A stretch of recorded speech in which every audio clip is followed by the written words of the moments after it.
Assalamu alaikum. This is your brother Majed Mahmoud recording for the daily reminder. Brothers and sisters, this video contains some very important information and I strongly encourage every single one of you to watch it till the end, especially if you don't know the answer to the following question. Please and thank you. Are Paul Walker and Nelson Mandela and those of their likes, are they going to end up going to hellfire? Before we give such judgment or even talk about this, we need to understand that not every single one who dies as a non-Muslim enters hellfire or can be even put in the same category. So as you can note right here, there are those who learned and understood the message of Islam but they chose to reject.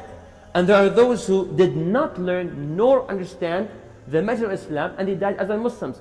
Amongst them, those are clueless. For example, the person who lives on an island and has no idea whatsoever about Islam. Or it can be someone who lives in New York, and I personally saw an interview of someone who was asked about Islam. Do you know what's Islam, sir? He's like, what? He felt completely out of the whole world, never heard anything about Islam. Number two, people who had the corrupted understanding. So they went to an anti-Islamic website, heard a hater or an ignorant person who said Islam is about killing innocent people, etc. So that person believed that horrible message and they feared any Muslim, let alone convert to Islam.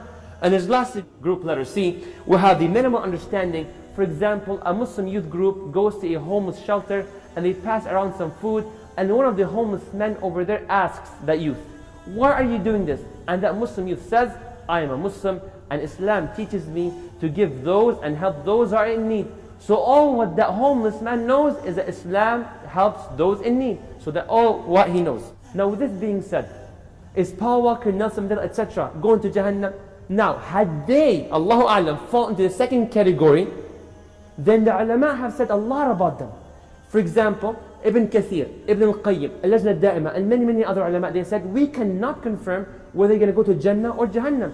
Rather, Allah subhanahu wa ta'ala, Al-Hakam, the judge, will give a very fair test to them. Had they passed, they go to Jannah. Had they failed, they go to Jahannam. And the proof they've used in Surah Al-Isra, chapter 17, verse 15, where Allah said, من اهتدى فإنما يهتدي لنفسه ومن ضل فإنما يضل عليها ولا تزر وازرة وزر أخرى وما كنا معذبين حتى نبعث رسولا وَمَا كُنَّا مُعَذِّبِينَ حَتَّى نَبْعَثَ رَسُولًا. And we would never punish someone until that person fully understood and learned that message. Is it clear? So therefore, is it possible that they go to Jannah? Had they fall into that second category and they pass the test, then you never know. You might find Paul Walker driving in Jannah. Allahu A'lam. Is it clear? What's the action item? Action item is very clear. We shall never rush and give a final verdict on anyone on the face of this earth unless Allah or Prophet Muhammad sallallahu alaihi wasallam, don't forget sallallahu alaihi wasallam, have already confirmed some destination to certain people, such as Abu Lahab, where Allah said in Surah Al-Masad, chapter 111, سيصلى نارا ذات لهب وامرأته حمالة الحطب. سيصلى نارا ذات لهب وامرأته حمالة الحطب. That they're going to Jahannam. And part of our iman is to believe they're going to Jahannam. Also Rasulullah sallam mentioned that Al-Hasan and Al-Husayn radiallahu anhuma, they're going to Jannah in authentic hadith in Tirmidhi, right? Now, had you rush, you would be in deep trouble. I'm sorry, but I have to warn you out of love, wallahi out of love.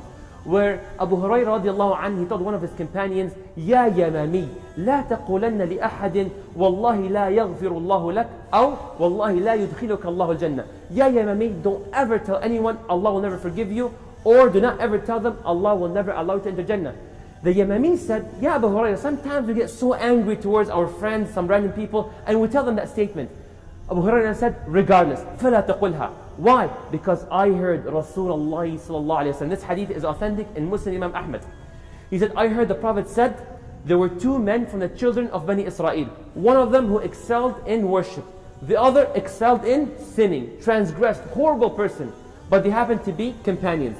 The one who excelled in worship would walk and see the one sinning and says, Ya hada aqsir. Come on man, stop it. Haram alik. Yo, what's wrong with you man? Allah's watching you, whatever terms they've used. Then that man who did not accept the advice properly, and we should accept the advice properly, I hope you accept this properly, he says, خلني وربي, leave me alone, it's between me and Allah subhanahu wa ta'ala. أبعثت علي رقيبا, did Allah send you to watch over me?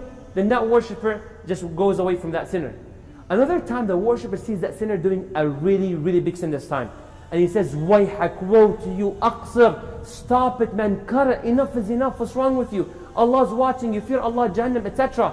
Then that person says, Khallini wa Rabbi. It's between me and Allah subhanahu wa ta'ala. Abu'ithta alayya raqiba. Does Allah think to watch over me? Now that worshipper, what happens? He gets irritated. He gets so angry. He says, Wallahi, Allah will never forgive you. Or, Wallahi, Allah will never allow you to enter Jannah. At that instant, Allah sends the angel of death. He grabs the soul of both of them, and they are brought forth in front of Allah subhanahu wa ta'ala. And Allah tells the one who transgressed in sins, went beyond the limits. He said, Idhab, fadkhul jannati bi rahmati. Go into my Jannah, due to my mercy. Allahu Akbar. And he tells the one who basically excelled in worship. He says, Akunta bi alima? Did you know that what I know? And he said, Akunta ala ma fi yadayya qadira? Were you capable of doing that which I'm capable of doing? Then he says to the angels, Idhabu bihi ila nar. Go take him to Jahannam. Subhanallah. No one in the world shall limit the mercy of Allah subhanahu wa ta'ala. This is the clearest message I can ever give you, brothers and sisters. With this being said, I ask you and encourage every one of you to please share this video. Share it, you never know what happens. And if you wish to subscribe to my own personal channel, then you can click here or go to the description box below, inshallah. And once again, don't forget to share the video. Jazakumullahu khaira. Wassalamu alaikum wa rahmatullahi wa barakatuh.